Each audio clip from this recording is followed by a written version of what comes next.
بۆ ئەوەی ڕاستی و دروستی ڕووداوەکە بۆ ڕایگشتی بخەمە ڕوو، چونکە بەشێک لە دەستگاکانی ڕاگەیاندن ئەم ڕووداوایان چاواشە کرد. من کەسێکی مەدەنیم، لە هیچ ڕێخستنێکی سیاسی نیم، خەریکی کار و کەسابەتی خۆم و خاوەن خێزانم. بەشێکی زۆری خەڵکی ڕاپەڕین دەمناسێ.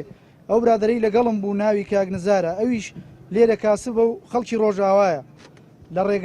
لە ڕێگا ئەو ڕووداوامان بەسەر هات. من وام زانی تانکی بەنزینی سیارەکەم تەقیوە تا خەڵکی وتیان تیارە لێداون، چونکە من بیرم لەوەی نەدەکردەوە تیارە بۆ لە ئێمە بدات. ئەم ڕووداوی دوێنێ ئەوە دەگەێنێ کە ئاسمانی هەرێمی کوردستان بە تەواوەتی فرۆشراوە و لە دەسەڵاتی هەرێمی کوردستاندا نەماوە فرۆشتویانە. ئەگەر ئاسمان و زەمینیان نەفرۆشێت چم بەڵێ لە پێناو بەرژەوەندی و مەساڵحی خۆیان و مانەوەی خۆیان ئاسمان و زەمینیان فرۆشتووە. دەنا چۆن دەبێ 1 کیلۆمەتر لە ناوەندی خەزایڕانیەوە شوێنی بردومانەکە دوور. دوو هاوڵاتی کراونە ئامار. هەردوو هاوڵاتی نا دەزانن سیاست چیە، نە لەگەڵ یەک ڕێکخراوێکدا نە لەگەڵ هیچ حیزبێکی سیاسیدانە.